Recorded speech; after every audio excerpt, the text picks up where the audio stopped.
एक बार एक व्यक्ति को फांसी की सज़ा हुई। कोर्ट ने उसे फांसी का हुक्म दिया। तो जब फांसी की सज़ा उस व्यक्ति को हुई तो वो व्यक्ति अपने जज से बोला, महोदय, मुझे यह फांसी की सज़ा देने से पहले आप मेरी माँ को उस फांसी की सज़ा दीजिए, क्योंकि जो अपराध मैंने किया है, इस अपराध में जो मेरे मूल में है, जड़ में है, वो मेरी माँ है।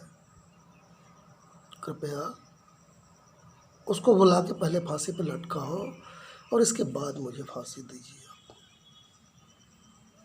जज ने पूछा, माँ को क्यों बुलाया जाए? अपराध तो तूने किए हैं, फांसी तो तुझे होगी, तेरे पे अपराध लगे हैं तो फांसी तुझे होगी, माँ को क्यों घसीट रहा है?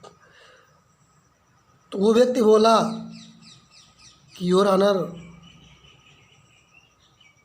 जब मैं छोटा था, बच्चा था, एक बार मैं एक अंडा चुरा के ले आया। मैं खेल रहा था तो एक अंडा मैंने चोरी कर लिया। चोरी करके वो अंडा मैं अपने घर लाया। मैंने अपनी माँ को दिया और माँ से कहा कि माँ, ये अंडा मैं लाया हूँ, आप इसे बनाओ, हम दोनों खाएंगे। तो माँ बेटा दोनों ने वो अंडा बना के बड़े प्रेम से खाया। मेरी माँ ने कहा, कहाँ से लाया? हाँ, ऐसे ही रोज ले आना, मैं तुझे बना दिया करूँगी। मुझे प्रोत्साहित किया, मुझे मोटिवेशन दिया और उस मोटिवेशन का नतीजा ये हुआ कि मैं धीरे धीरे पहले अंडे चुराने लगा, फिर अंडे के बाद मुर्गियाँ चुराने लगा और मुर्गियों के बाद में फिर मैंने घरों में डाका डालना शुरू किया, चोरी करना शुरू किया।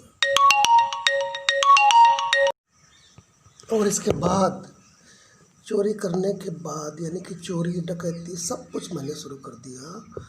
मैं धीरे धीरे बढ़ता गया। मैंने कत्ल किए, चोरियां करी, डकैतियां डाली और आज मैं इस स्टेज पे हूँ योर ऑनर, मुझे आप सजाए मौत दे रहे हैं। ये सब मैंने नहीं किया, किसने किया? मेरी ज़िंदगी के साथ खिलवाड़ किसने किया? जिस व्यक्ति ने किया, उस व्यक्ति को पहले फांसी पे चढ़ाओ। मेरी माँ को फांसी पे चढ़ाओ पहले, उसके बाद मैं मरूँगा। ये मेरी अंतिम इच्छा है। दोस्तों, इस कहानी से हमें ये ज्ञान मिलता है, शिक्षा मिलती है कि हम अपने बच्चों को किस रास्ते पर डाल रहे हैं। चोरी हम कर रहे हैं, स्वयं कर रहे हैं। मैं चोर हूँ।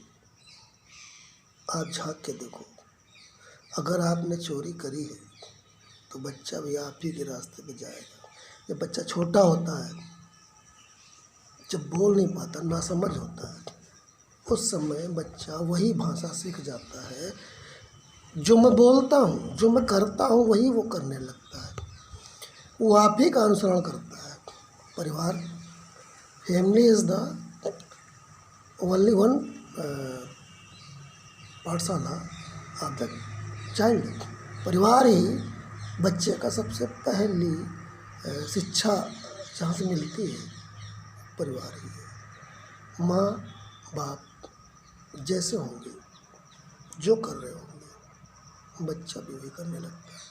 माँ बाप जैसा ज्ञान बच्चे को दे देंगे, बच्चा वैसे ही बन जाएगा। आपने देखा है, आप आम का पेड़ लगाओ तो क्या होगा? बड़ा होगा तो उससे आम निकलेंगे। और आप एक बबूल का पेड़ ला के लगा दो तो क्या होगा? कांटे निकलेंगे।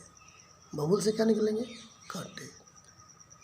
दूसरी चीज़, आप कोई पौधा लगाते हो, आप उसमें खाद डालोगे, पानी डालोगे, सींचोगे उसे, तब तो वो बढ़िया बनेगा। और आपने लगा के छोड़ दिया तो हो सकता है जमे, ये सूख भी जाए, ख़त्म भी हो जाए। नहीं ख़त्म होगा तो वो डंडा जैसा खड़ा हो जाएगा। लोग पेड़ लगाते हैं तो उसकी सेवा करते हैं, समय समय पर उसे छांटते हैं, डालों को फाड़ देते हैं। क्यों? डालों को क्यों फाड़ते हैं? हम अपने बच्चे को कभी डांटते ही नहीं, कभी उसे हम समझाते ही नहीं कि बेटा। अच्छा, मानेगा क्यों नहीं वो मेरी? इसलिए नहीं मानेगा मेरी क्योंकि मैं खुद वही कर रहा हूँ। अगर मैं खुराफात कर रहा हूँ और उसको मना करता हूँ तो क्या वो मान जाएगा? कभी नहीं मानेगा। फर्स्ट पहले आप अपने को कंट्रोल करिए, उसके बाद बच्चों को समझाइए, क्योंकि समझता वही है जो आप में कुछ देखता है, आप कुछ हो, उसी की समझ आपकी बात आएगी। अन्यथा मैं तो रोज़ ही बकता रहता हूँ, सभी चिल्लाता रहता हूँ कि भैया सुधर जाओ, लेकिन नहीं सुधरते लोग।